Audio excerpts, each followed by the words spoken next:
Bismillahirrahmanirrahim. Assalamualaikum warahmatullahi wabarakatuh. Ketemu lagi dengan saya Dini Wahyudi Kurniawan. Saya akan sharing pengalaman saya ketika aplikasi beasiswa Fulbright ya, untuk jenjang master degree program ya, atau jenjang S2. Ini sebetulnya pengalaman-pengalaman ini sudah pernah saya tulis di dalam blog saya, dnwk.com. Itu ada kurang lebih 7 tulisan ya, atau bahkan 10 tulisan terkait hal ini. Kemarin di video sebelumnya saya sudah share ya, sekilas ya tahapan-tahapan yang akan diikuti oleh kandidat pelamar beasiswa Fulbright yang ingin ikut seleksi. Kira-kira ada beberapa tahapan. Saya akan memulai di video ini sharing terkait dengan tahapan seleksi administrasi. Ini adalah tahapan pertama yang akan kita lalui ya. Nah, dalam seleksi administrasi ini sebetulnya kita perlu berikan salah satu catatan ya, bahwa setiap beasiswa itu memiliki misi ya, ataupun kriteria tertentu siapa kandidat yang mereka cari untuk diberikan beasiswa.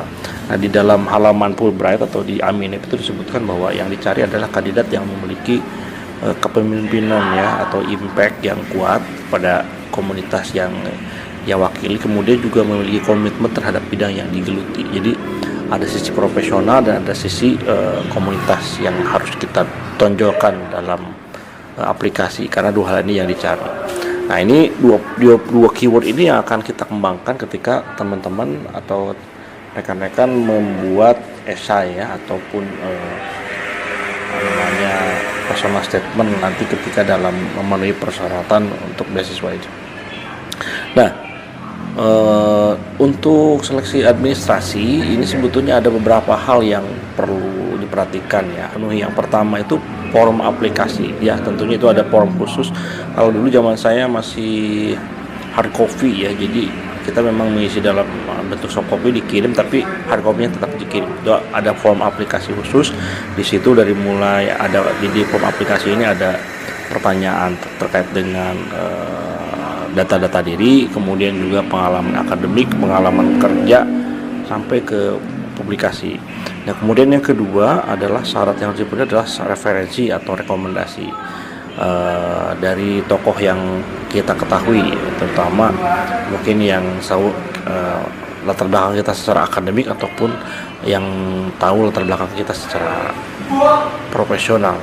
Kemudian yang ketiga adalah fotokopi ijazah dan transkrip. Nah, ini minimal ijazah dan transkripnya itu IPK-nya minimal 3,0 ya, jangan kurang dari 3,0. Kemudian juga ada ijazah dan transkrip ini disertakan juga terjemahan resminya dalam bahasa Inggris oleh penerjemah tersumpah atau dilegalisir oleh notaris. Kemudian juga resume atau kurikulum vitae.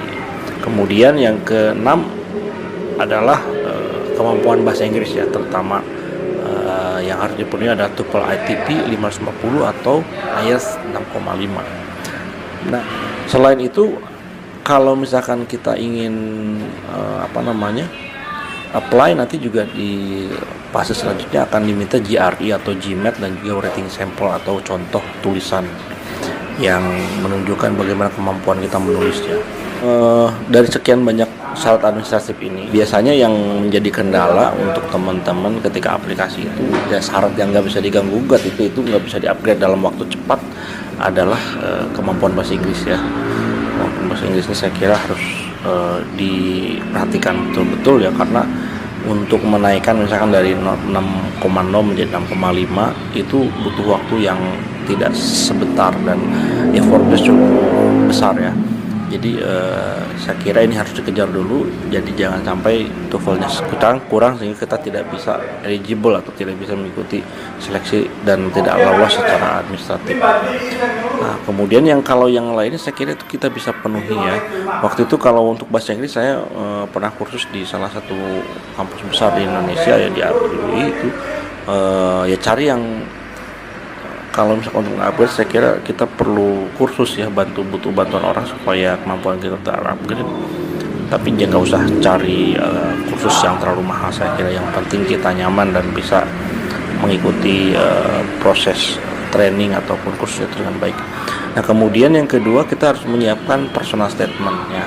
Ada 2 esai sebetulnya. Esai yang pertama itu studi objektif, kemudian yang kedua adalah personal statement.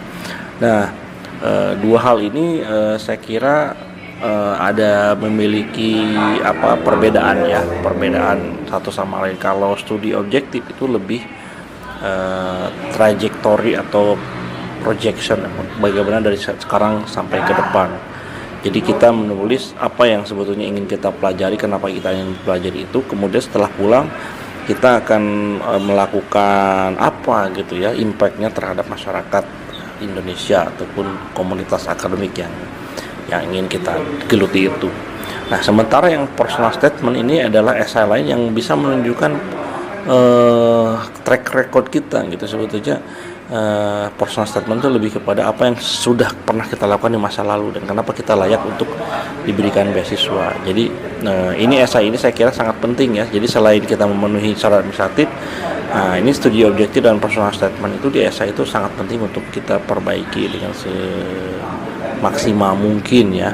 Karena 2 esai ini yang akan menjadi pertimbangan para interviewer dan juga juri nanti yang akan menilai aplikasi kita. Kalau teman-teman bisa cek di blog saya sertakan salah satu contoh esai yang saya buat.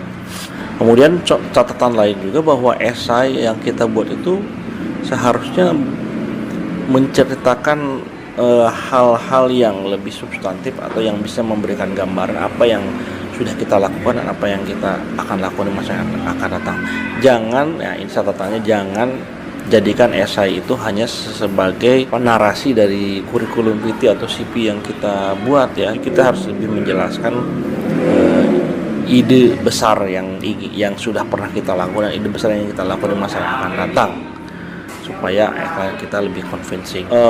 Hal lain ya menurut yang perlu kita tonjolkan juga dalam esai ataupun dalam CV kita itu adalah kemampuan leadership ya, karena tadi seperti disampaikan di Fulbright itu 2 keyword yang penting itu adalah yang pertama kepemimpinan dan yang kedua itu adalah komitmen akademik ya, atau komitmen keilmuan ya, bagaimana kita mengamalkan ilmu kita kepada komunitas yang ingin kita wakili. Nah, itu di sini maka di esai kita ataupun di portofolio ataupun di CV saya kira kita harus bisa menunjukkan bagaimana kita berinteraksi dan bagaimana kita aktif dalam sebuah komunitas ya.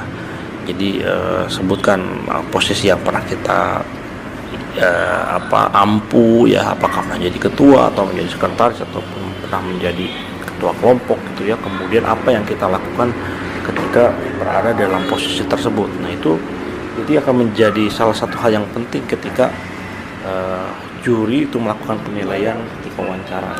Karena saya juga pernah 2 kali menjadi pewawancara Fulbright, itu salah satu menjadi selling point ya dari kandidat soal bagaimana dia aktif dalam sebuah komunitas. Kemudian yang lainnya tentunya ijazah ya, IVK tadi delegasi dan terjemahkan, kemudian ada surat referensi. Surat referensi ini atau ini bisa dari pembimbing akademik atau dekan atau pembimbing skripsi atau supervisor atasan tempat di mana kita bekerja atau tempat kita aktif ya. Nah, ini di sini untuk mendukung dan melihat bagaimana kita histori kita dalam proses belajar dan juga prospek kita dalam bermasyarakat atau menyusun karir ya. Ini referensi ini sangat penting juga. Kalau bisa cari referensi dari orang-orang yang benar-benar tahu sepak terjang dan kualitas kita secara akademik ataupun secara profesional. Nah, tentunya dalam konteks teknisnya ya, belum dalam prakteknya tidak semua memang calon supervisor atau calon reference atau referee itu mampu atau berkesempatan untuk menuliskan. Kadang-kadang ya kita harus terapkan dulu ya draft awal untuk sebetulnya kita tuh siapa dan kita ingin ditunjukkan di sisi mana ya.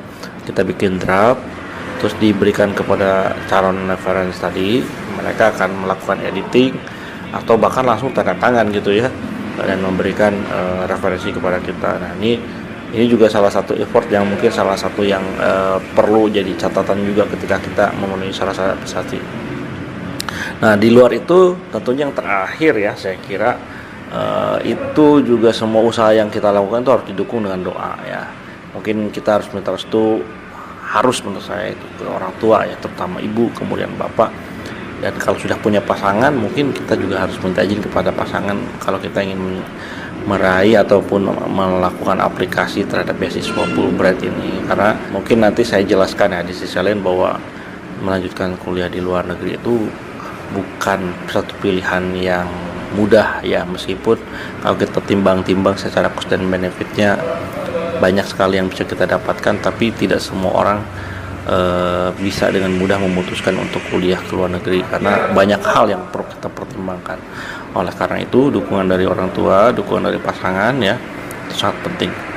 Itu saja mungkin untuk kali ini. Terima kasih, semoga bermanfaat dan selamat mengejar beasiswa Fulbright. Assalamualaikum warahmatullahi wabarakatuh.